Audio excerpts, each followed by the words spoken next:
আসসালামু আলাইকুম। ইয়ামাহা কেন আমার ড্রিম বাইক? আসলে ইয়ামাহা কেন আমার ড্রিম বাইক হবে না? ইয়ামাহার আউটলুকটাই আমার কাছে প্রথমে আকৃষ্ট করে। ছোটোবেলা থেকে অনেক ইচ্ছে ছিল বাইক চালানোর।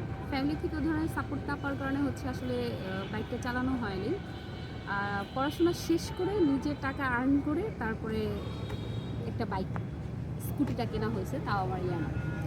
ইয়ামাহার ম্যাক্সিমাম বাইক আমি চালাইছি। FZ version 2, version 3, Fazer, FX এবং আপনার এমটি। ওদের যে ব্রেকিং, তারপরে যে স্মুথনেস, বাইকের যে ব্যালেন্সিং, সব কিছুই আমার ভালো লাগছে। আর যদি হয় পছন্দের কোনো কিছু বাইকের ক্ষেত্রে, সেটা তো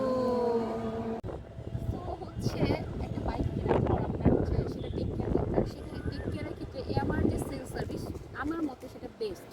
আমি যে স্কুটারটা ইয়ামাহার ইউজ করছি, আমি এ পর্যন্ত যতগুলো সার্ভিস দিয়েছি আমার কাছে বেস্ট মনে হয়েছে তাদের সার্ভিস। তো বাইকের ক্ষেত্রে আপনার সব কিছু অ্যাভারেজ যদি চিন্তা করেন, ইয়ামাহা ইজ বেস্ট। তো আমার স্কুটার থেকে নেক্সটে আমার বাইকে শিফট হওয়ার ইচ্ছা আছে। যেহেতু আমি বাইক চালানো শিখছি স্কুটার দিয়ে, তো ফার্স্টে বাইকে নেওয়াটা আমার কাছে রিস্কি মনে হয়েছে। তো এখন আমি ইনশাল্লাহ বাইক নিয়ে রাইড করতে পারবো। তো ইন ফিউচারে আমি চাচ্ছি একটা বাইকে শিফট হওয়ার জন্য, আর ইনশাল্লাহ সেটা আমার ড্রিম বাইক হবে। ইয়ামাহার আমার সবচেয়ে যেই বাইকটা ভালো লাগে সেটা হচ্ছে MT-15। তো ইনশাল্লাহ যদি ভবিষ্যতে নেই কোনো বাইক, এটা নেওয়ার চেষ্টা করব। তো সবাইকে ধন্যবাদ। ইয়ামাহা।